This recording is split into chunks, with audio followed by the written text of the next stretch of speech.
Shelly, your music teacher from SDTB Senior Secondary School. आज हम करेंगे ग्राम और मूर्छना, दो परिभाषाएं। ग्राम क्या होता है? ग्राम जैसे आप कहीं मार्केट में जाते हैं कुछ सामान लेने, जैसे राशन की दुकान पर जाते हैं तो आप कुछ भी चीज मांगते हैं, दाल या कुछ भी, तो आप लोग ग्राम में लेते हैं। 1 ग्राम शब्द का प्रयोग होता है गांव के लिए। हिंदी भाषा में आप शब्द प्रयोग करते हैं गांव, जहां लोग इकट्ठे होकर रहते हैं, उसे भी ग्राम कहते हैं।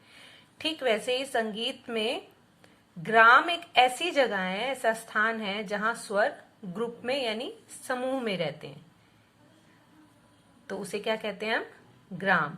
ग्राम की अलग अलग परिभाषाएं अलग अलग विद्वानों ने दी है, यानी संगीतज्ञों ने दी है। जैसे पंडित अहोबल जी ने कहा है कि स्वरों का एक समूह ही ग्राम कहलाता है। तो दामोदर पंडित जी ने कहा है, उन्होंने जो अपनी बुक लिखी है संगीत दर्पण, उसमें लिखा है ग्राम स्वरों के ऐसे समूह को कहते हैं जो मूर्छना का आश्रय है, जिसके आधार पर मूर्छनाएं बनती हैं। जब स्वर होंगे तभी सरगम बनेंगी, तो स्वर कहाँ रहते हैं? ग्राम में। तो ग्राम में क्या बनेंगी? मूर्छनाएं, यानी जैसे हम सरगम करते हैं पहले वहां मूर्छनाएं बोली जाती थी। इस तरह से अलग अलग विद्वानों की परिभाषाएं हैं। अब आता है संगीत में ग्राम के प्रकार कितने हैं? 3 प्रकार हैं, षडज ग्राम, मध्यम ग्राम और गंधार ग्राम। गंधार ग्राम को शुरू से ही गंधर्वों के साथ स्वर्ग स्थित बताया गया, यानी कि उसका लोप हो गया है, वो लुप्त हो गया, उसका प्रयोग ज्यादा नहीं करते थे। तो षडज ग्राम के लिए आपने जो ये दोहा लिखा है इसे याद रखना है। दोहा से हमें सारे ग्राम याद हो जाता है। इसमें है चतुष, चतुष चतुष मीन्स 4 षडज मध्यम पंचमा, यानी कि सा, मा और पा। हमारे पास श्रुतियां कितनी है? 22। उन 22 श्रुतियों पर 7 स्वरों की स्थापनाएं ग्राम में कैसे की गई है, इस दोहे का मीनिंग ये है। अब आपको ये सिर्फ समझाने के लिए बता रही हूं, ये आपने पेपर में नहीं लिखना है। आपने सिर्फ इतना लिखना है कि ग्राम 3 प्रकार के हैं, जिनमें से गंधार ग्राम का लोप हो गया है। षडज ग्राम कैसे बनता है?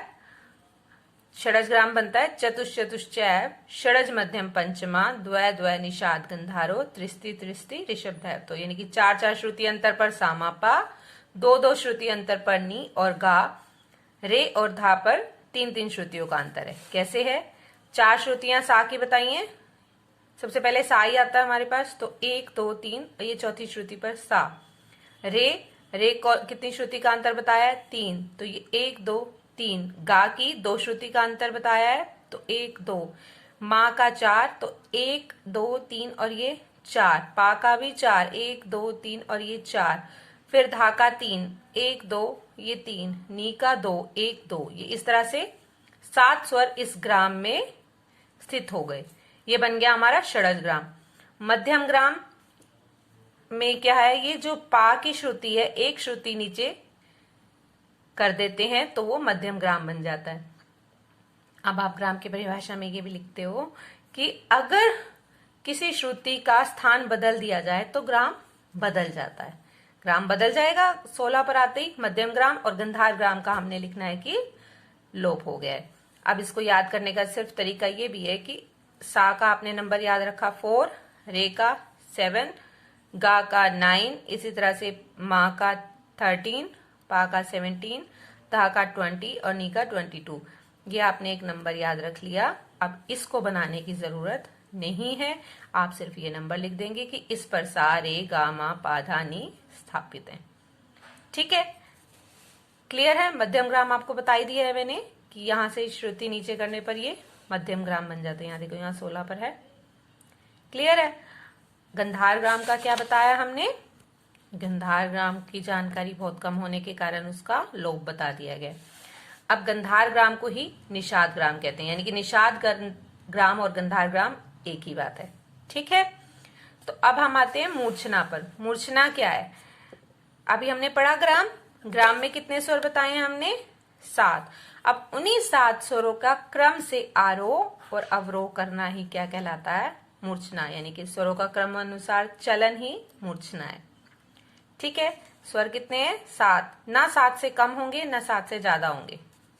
ठीक है, 7 स्वरों के क्रमानुसार चलन को या 7 स्वरों के आरोह अवरोह को ही हम मूर्छना कहते हैं। हमारे पास ग्राम कितने हैं? 3।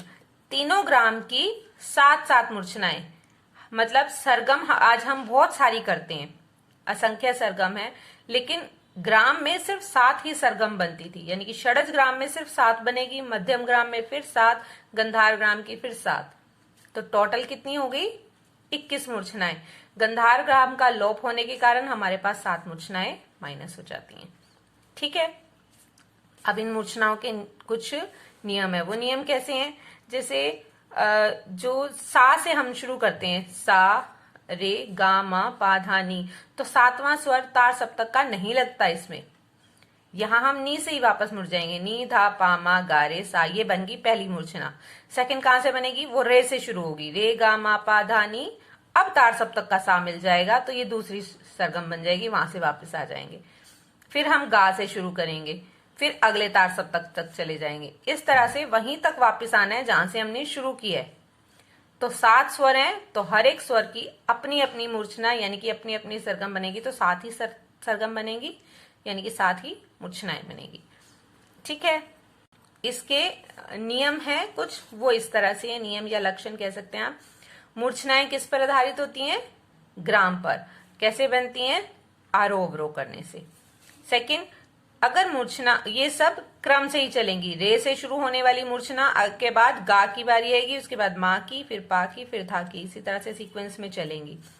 तीसरा, मूर्छना का संपूर्ण होना आवश्यक है, यानी कि 7 ही स्वर होंगे, 7 से ज्यादा नहीं होंगे, 7 से कम नहीं होंगे, संपूर्ण होगी तभी उसमें संपूर्ण जाति के राग बनेंगे। ठीक है, लास्ट है इसका, मूर्छना ग्राम के किसी विशेष स्वर से आरंभ होकर क्रमानुसार 7 स्वरों तक जाकर वापस उसी स्वर पर आती है जहां से शुरू हुई है।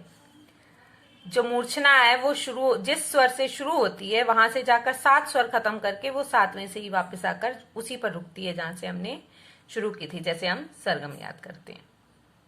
तो आज का आपका टॉपिक यहीं खत्म होता है।